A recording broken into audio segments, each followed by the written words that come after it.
Tunggu dulu. Kita tidak bicara ke belakang dulu, ke depan lah ini. Ya, Ke aku belakang begini. banyak kesalahan yang dilakukan, banyak sekali.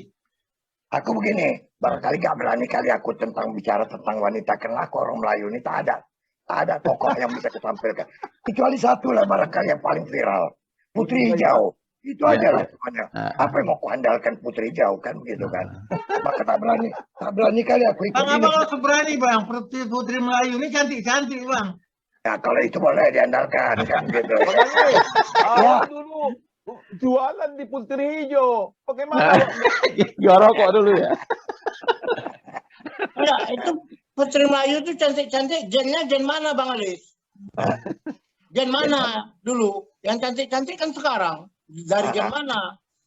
Dari mana ya? Itu cantik juga. Dari luar itu. Dari Eropa. Dari juga. Belanda, dari Belanda. Ah, makanya.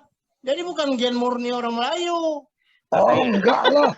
Kalau orang Melayu jarang yang menikah dengan orang luar. Tapi aku berpikir begini, kalau kita bicara gen, bicara kita tentang juga murni. Nah ini kan satu perdebatan panjang juga ya Bardin. Ya. Kalau Ya, yang ya. jadi presiden Indonesia harus pribumi murni. Mana yang murni sekarang? Itu yang susah. Nggak ada. Kan murni nggak Indonesia? Nggak tahu. SDNA-nya. Nggak tahu ya. Indonesia asli udah lewat itu. Kemurnian itu barangkali tidak bisa dipertahankan lagi ya. Yang Ya, ada ya. warga negara Anda begitu. Di Wanita Melayu ini kan Bang Halis sudah dengan sangat merendahkan apanya perasaannya. Tak ada yang jago katanya orang Melayu. Aku nggak sedih, awal sedih. banyak. Awal sedih bang. Hah? Banyak orang. Ya, Melayu itu Putri Hijau punya kekuatan magnet yang luar biasa sampai Sultan Iskandar Muda saja tunduk kok gara-gara itu kan. Oh, Ya. Ya kalau gitu senang Kalau aku tidak dikit. Melayu kan sudah membuat standar minimalnya. Ah, Akan hilang Melayu di bumi. Kan itu ya, dia. itu dia. Ya. Memang kalau begitu senang laku sedikit kan begitu. Ya. Makanya Pantas lah bang dari tadi banyak lebih diam daripada bicara. Supaya minder. ya. Karena kalian punya semua. Macam Idrus punya Malayati, punya Cunyadin. Ya sama si apa punya apa tadi itu siapa? Bundokan. Rohana Kudus, Rohana punya Kudus. Ida. Nesuna Said. Apa? Bahar Said. punya si apa tadi? Tidak lumung enggak siapa? Ya. Itu Namanya. juga bukan orang namanya aja Nasution. Sebenarnya kan dari Lampung. Karena sama- Lampung. Oh, Ya, ada bang. Kalau abang tadi nggak bisa bilang kan siapa jagoanku. Ya. Siapa? Jagoanku sekarang itu Ayunda tuh juru bicara di G20 itu. Oh ya. Apa cantiknya ya, tapi kalau kemampuan belum tentu. Sangat. Karena kalau kemampuan kecerdasannya itu kan memang sudah diakui. Kita ini kan dianugerahkan ya dokter ya kecerdasan yang sama yang maha kuasa kan begitu ya. Iya. Dengan pembelahan yang ada di sini di kepala kita nih kan begitu ya. Jadi bagaimana memanfaatkan kecerdasan itu aja yang memang barangkali yang belum kita kuasai. Tapi penting itu yang upaya Bang Baharudin bahwa kalau itu kita tidak juga dorong kesempatan yang sama antara laki-laki dengan perempuan, jangan-jangan patriarki kita membuat sekretaris harus perempuan begitu kan? Iya. Nah, sehingga memang image di kepala kita harus nomor 2. Padahal bisa jadi mereka punya kemampuan. Jadi memang kualitasnya lah yang harus kita majukan dengan kesempatan yang sama. Itu mungkin yang bisa kita petik di emansipasi itu dengan tidak menghilangkan harkat dan juga peran dan masing-masing.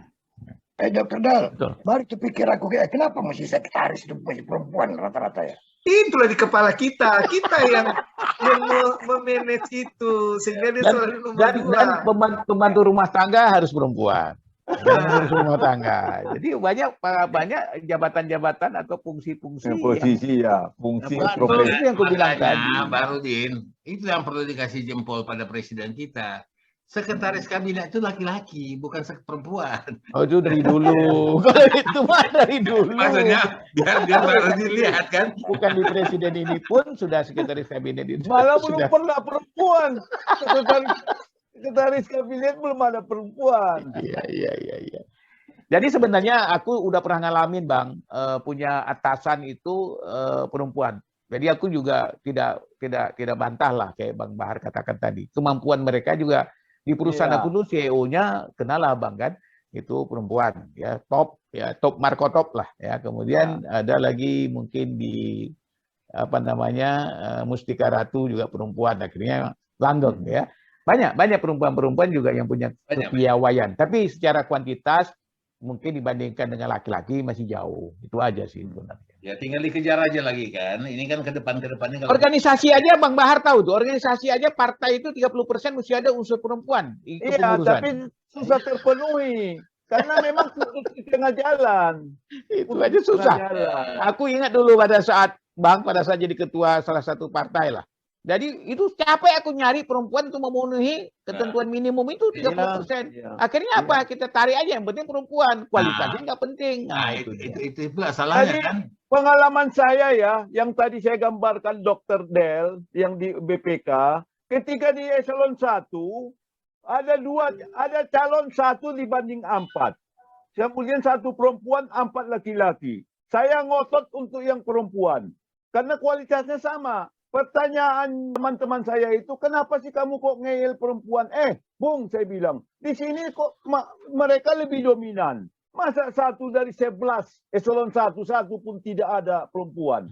Padahal auditor yang dipimpin itu 60 banding 40%. Logika apa itu? Akhirnya disepakati. Sejak itulah eselon 1 diangkat di BPK itu. Sejak dia didirikan. Bayangkanlah, paling tidak seingat saya. Dari 11 itu cuma 1. Kualitasnya sama. Bang Bahar, kalau gitu Medan lebih hebat, Bang. Ketua DPRD Medan itu perempuan. Oh, DPR RI juga perempuan. Enggak, waktu tahun berapa, Bang? Tahun 60-an, Bang. Oh, oke. Tahun 60-an.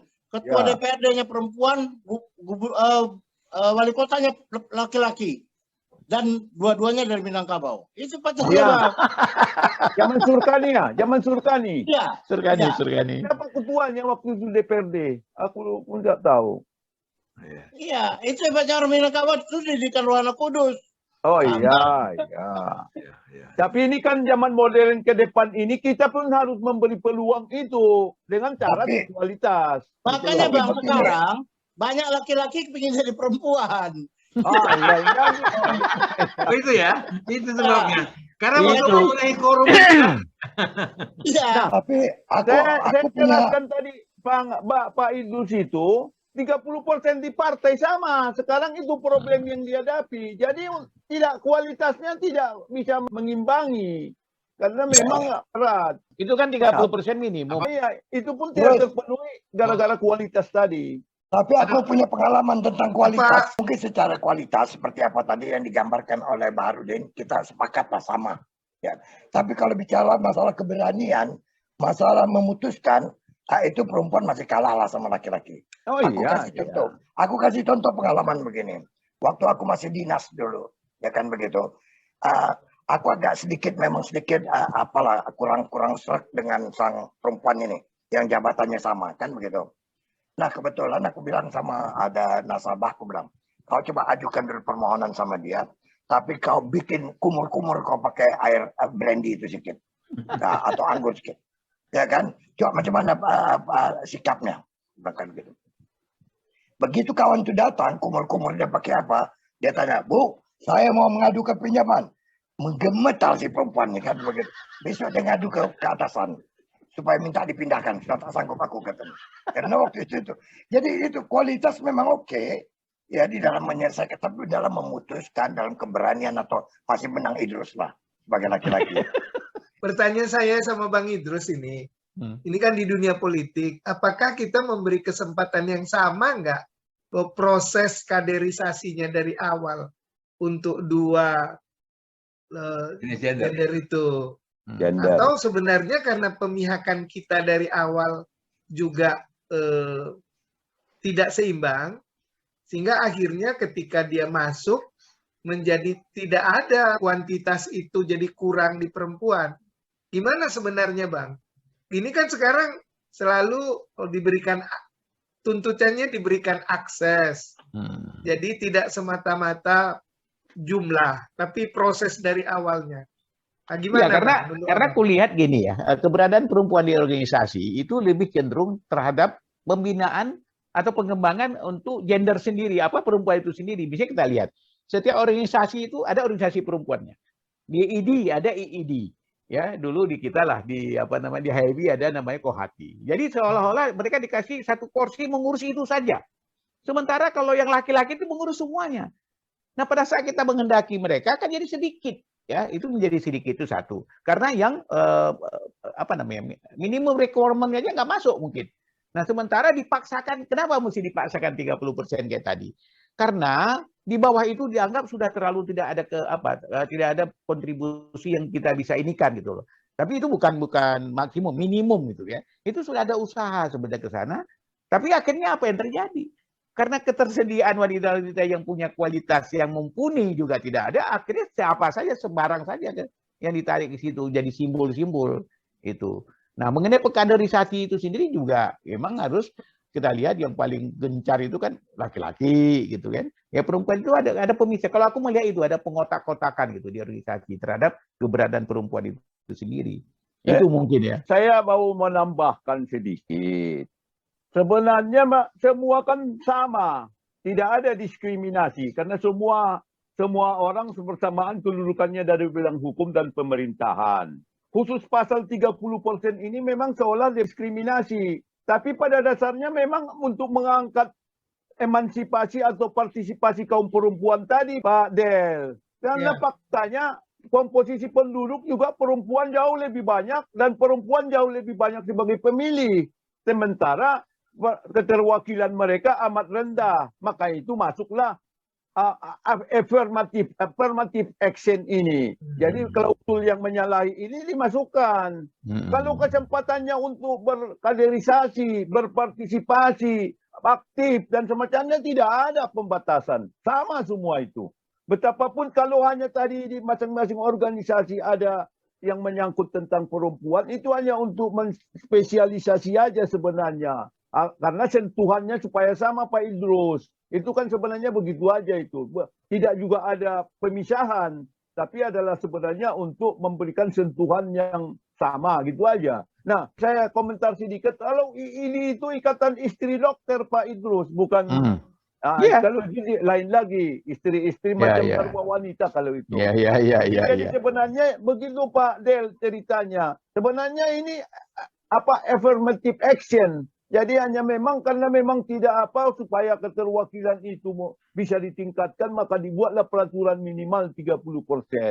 Sebenarnya itu aja. Walaupun itu sebenarnya diskriminasi.